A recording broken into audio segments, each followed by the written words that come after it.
Welcome to this Botswana adventure, starting actually in Zimbabwe at Victoria Falls, where I've rented this lovely Land Rover. It is equipped with a rooftop tent, as you can see, and full camping gear. But I started this journey in our own Land Rover back home, driving to Gothenburg Airport. After about 24 hours I landed in Victoria Falls, Zimbabwe.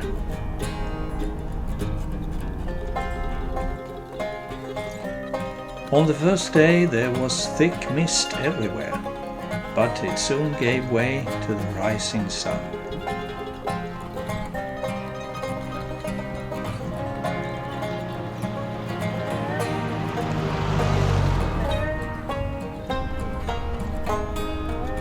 I traveled about 80 kilometers to the Botswana border, and in Kasane I went shopping for water, groceries, fuel, tonic water and other necessities. Now all the shopping is done, I hope, for 6 nights safari and camping. This is my first day in Chobe, and as you can see, the water level is very high. The roads which usually take you along the coast of the channel are completely drowned.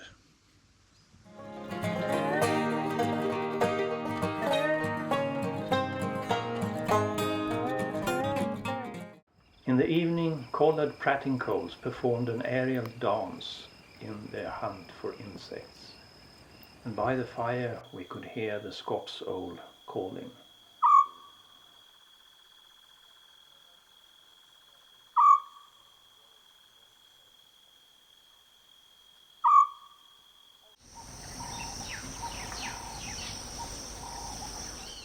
Welcome to this afternoon, the second day of my safari. Yesterday I had the good fortune to share camp with a very pleasant man from Germany, Florian, who also was an excellent cook. The Haha campsite is rather good. Many of the trees which originally provided shade for the campsites have fallen, so there is little shade in some of the campsites. In an area close to the riverfront there was a salt lick that attracted many impalas and kudos.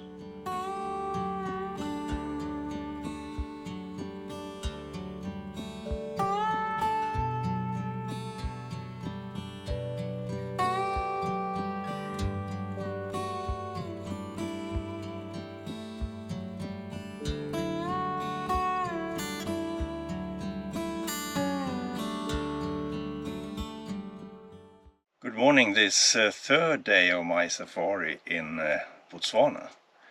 I've just left the gate at 6:30, and I can see fresh lion tracks right outside the camp on the road.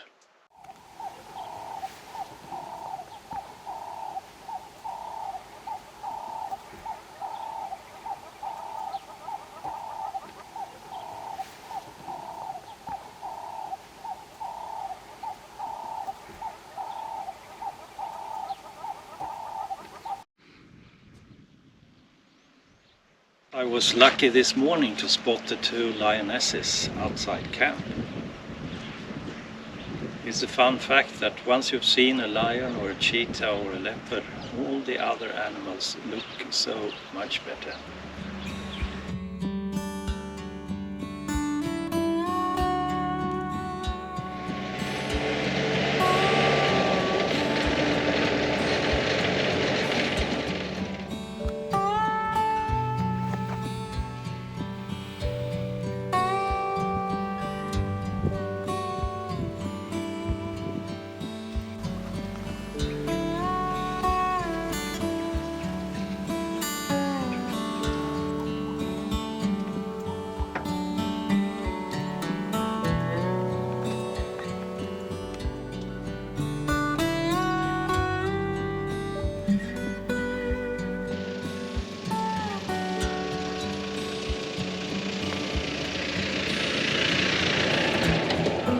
This will be my last night at Ihaha in Chobe, and tomorrow I will head for Thobolo's lodge, which is in between Ihaha and Savuti. And after that, Savuti 3 nights.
Welcome to this 5th day of my safari in Botswana.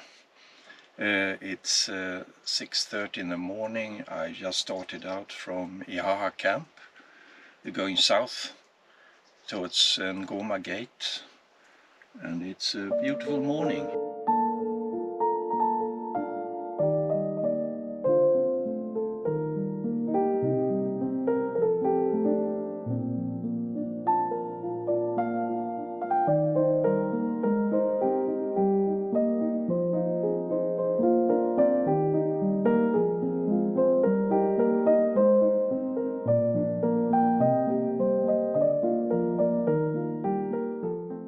This morning I've seen no big cats, but it was a lovely morning, beautiful light. When I exited the gate from the camping site, I saw ground hornbill still perching in the tree. So I was earlier than them.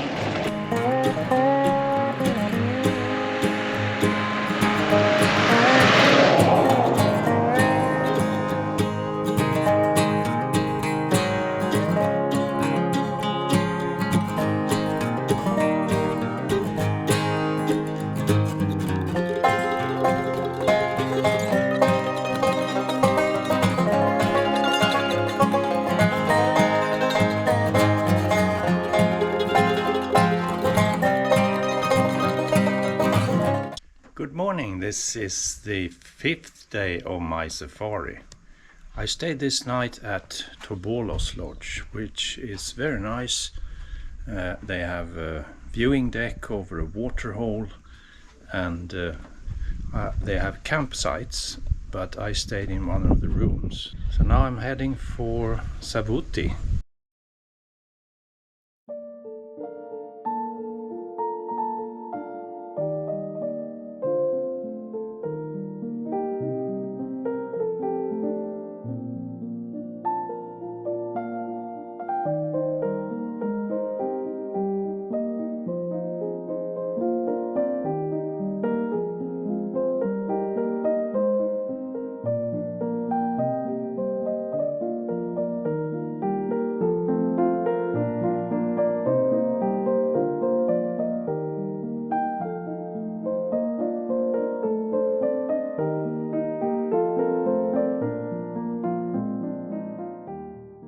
I'm in the middle of the sand road in Kalahari towards Savuti. So I still have 40 kilometers to go to the gate, and after that another 40 kilometers to the camp. It's thick sand. You need to have all four wheels locked when you drive. Well, I'm a bit apprehensive about this, but let's see how it goes.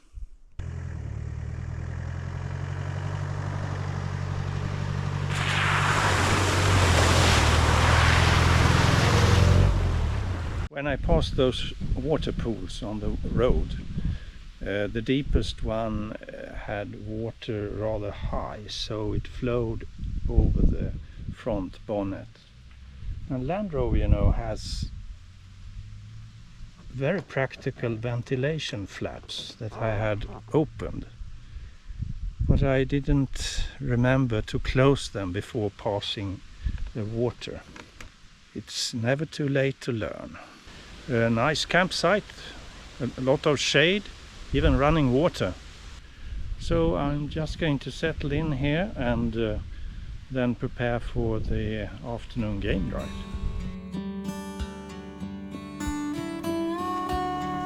A beautiful ipomea decorated several of the water pans, and a group of very lazy lions hid in the shade of some bushes by the marabou pans during the day. Only one lioness showed herself just before sunset and started the wake-up yawn.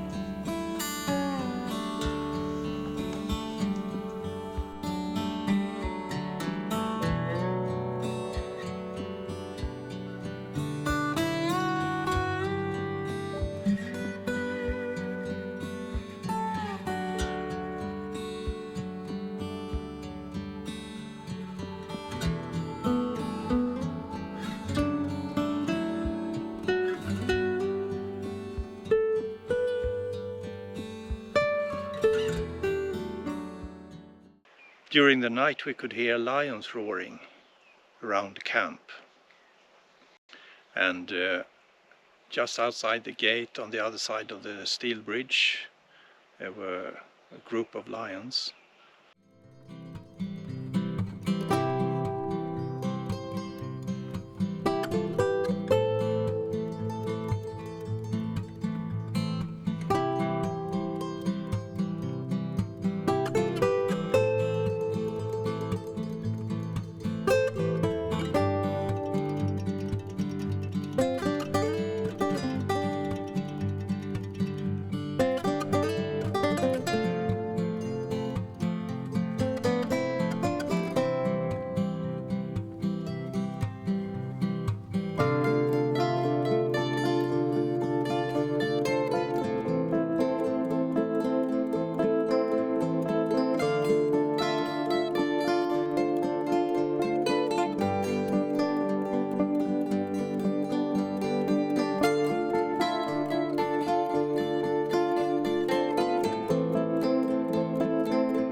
I'm reading short stories by Isak Dinesen and Karen Blixen, Winter Tales. They are short stories, remarkably similar to what I had on safari last year, Dostoevsky's short stories. It's often about a single person, often a young, very beautiful woman who enters a social circle, and all the reactions around that, including a young man or a very old man who falls in love with her, and the rather comical situations that follows. So I suppose she was inspired to some extent by Dostoevsky. Why shouldn't you? This morning I've had visitors here. Actually, I'm the visitor, and I've met a few more of the permanent residents.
Welcome to this 7th day of my Botswana safari, and what a morning it has been. I came across a couple of wild dogs. They were very skittish, close to Leopard Rock it was. When I turned a corner and came out of some thick bush, I spotted the 2 wild dogs. They had found quite a fresh kill, but it looked like most of it had already been eaten. They were very nervous and kept looking out for any danger.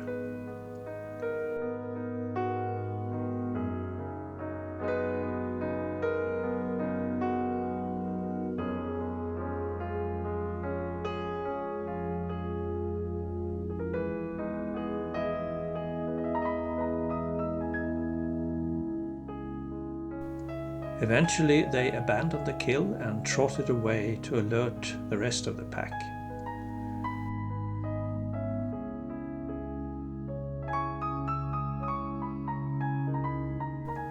They all came and had a proper scramble for what was left.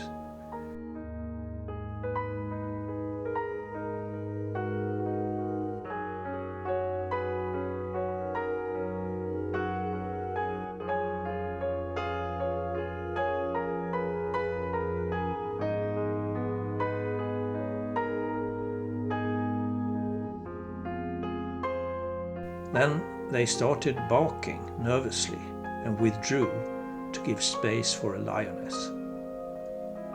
I guess it was she who had made the kill in the first place, and she looked quite full.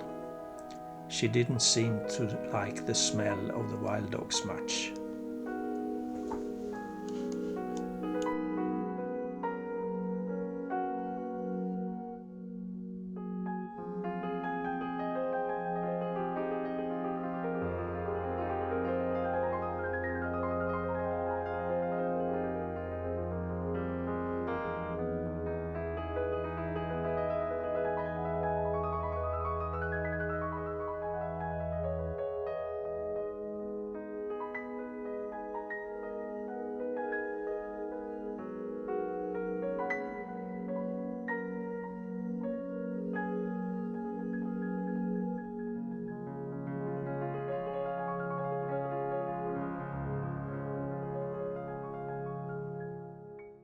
So this is the 8th and final day of my proper safari in Botswana. And how can I sum it up? well, it's been a wonderful trip. Wildlife has been stunning. Scenery, landscapes are so beautiful. Everything is green. It's the end of the rainy season. Now, I wouldn't recommend actually going here this time of year if you want to maximize game viewing, because grass is rather high. The places in Botswana where you can go this time of year is actually Naipan and central Kalahari. There you have the zebra migration and you see quite a lot of animals.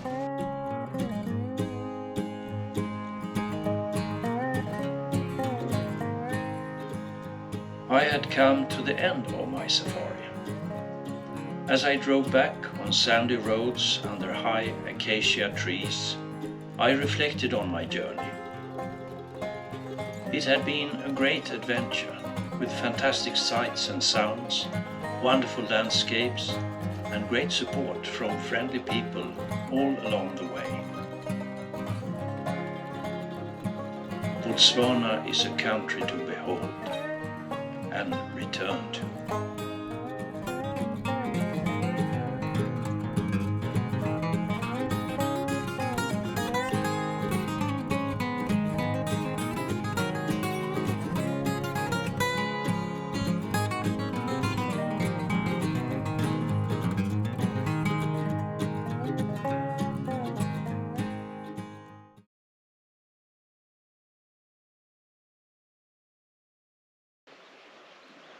Så att campa i Botswana ensam, varför gör man det? Är det inte väldigt farligt? Nej, det är det inte i Botswana. Och när man väl har lärt känna naturen någorlunda, som jag trots allt har gjort eftersom jag har rest i Afrika i rätt många år nu, så vet man ungefär vad som är farligt och inte farligt. I de här camperna finns ju väldigt bra faciliteter. Det finns toalett och dusch som hålls väldigt väl, här i Botswana i alla fall. Det är klart att ibland kan man känna sig lite ensam, men som första natten här träffade jag en väldigt trevlig tysk man från Freiburg som heter Florian. Så vi, på grund av överbokning här, var vi tvungna att dela med varandra, dela på campen. Det var inget problem, det var snarast en fördel. Vi åt middag tillsammans och hade en trevlig konversation. Jag bjöd på kött som jag hade köpt och fixade med det, och han gjorde sallad och vin, och jag bjöd på fördrinken. Så även om man reser ensam så är man inte helt ensam. Sen är det så att jag tycker det har en sorts pojkdröm att filma lite natur här. Jag vill inte att andra människor ska behöva ta hänsyn till mig när jag håller på och filmar och fotograferar.